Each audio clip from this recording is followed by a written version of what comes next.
मतीन खालिद साहब, आपने जिक्र किया सर जफरुल्लाह का और जनरल अब्दुल अली वगैरह का, तो आपकी नज़र में कुछ ये तो माजी का हिस्सा रहे, कोई हालिया या चंद साल पहले की कोई ऐसे वाक़यात हैं, ऐसी मिसालें हैं कि जो लोग फ़ौज में या दीगर हमारे सरकारी इदारों में रहे हों और लेकिन उनका बैकग्राउंड बाद में पता चला हो कि वो तो जी कादियानी थे?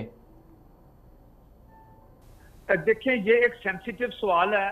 जी आपको भी पता है कि पाकिस्तान में क्या सूरत हाल है।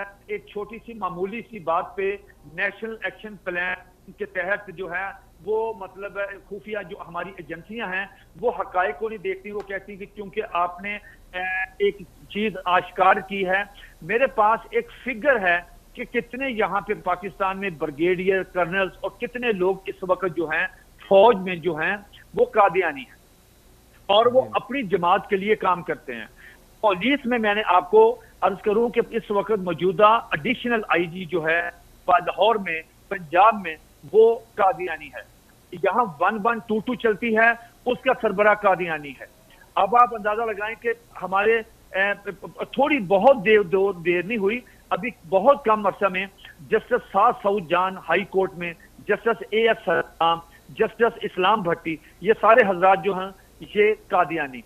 और मैंने आपको बताया कि यहाँ पाकिस्तान में एक बहुत बड़े ब्यूरोक्रेट जो आईजी मोटरवे भी रहे हैं और फिर वो पुलिस फाउंडेशन के सरबराह रहे हैं, फिर वो 2012 में इनको चेयरमैन नैब का मशीर मुकर्रर किया गया।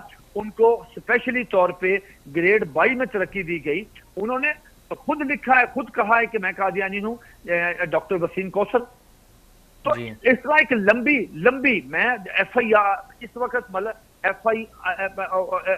FBR में बहुत दूर ना जाएं। ये अपना IMF के इजलासों में जो शरीक होते रहे हैं, ये सुहेल अहमद जो हैं, सुहेल अहमद ये सेक्रेटरी खजाना पंजाब थे और यहां से ये चलते जो हैं ये फेडरल बोर्ड ऑफ रेवेन्यू के चेयरमैन बन गए। और इनको अनएक्सपेक्ट मतलब कोई मसला ही नहीं, 22वें ग्रेड में इनको 50 अफसरों से ज्यादा तरजीह देके इनको प्रमोट कर दिया गया। अब देखिए, दुखात सिर्फ इतनी है कि ये इतने फिगर हैं कि ये हैरान कौन फिगर हैं कि इस वक्त पाकिस्तान में आला जो ब्यूरोक्रेसी में कितने कादियानी बैठे हुए हैं। ये तो हुकूमत को चाहिए कि वो एक एजेंसी को एक टास्क दे कि अब देखें भाई, ये देखें अभी 2 साल पहले डिप्टी कमिश्नर जंग जो है वो रिटायर हुए हैं, असर ताहर वो डिप्टी कमिश्नर रहे हैं।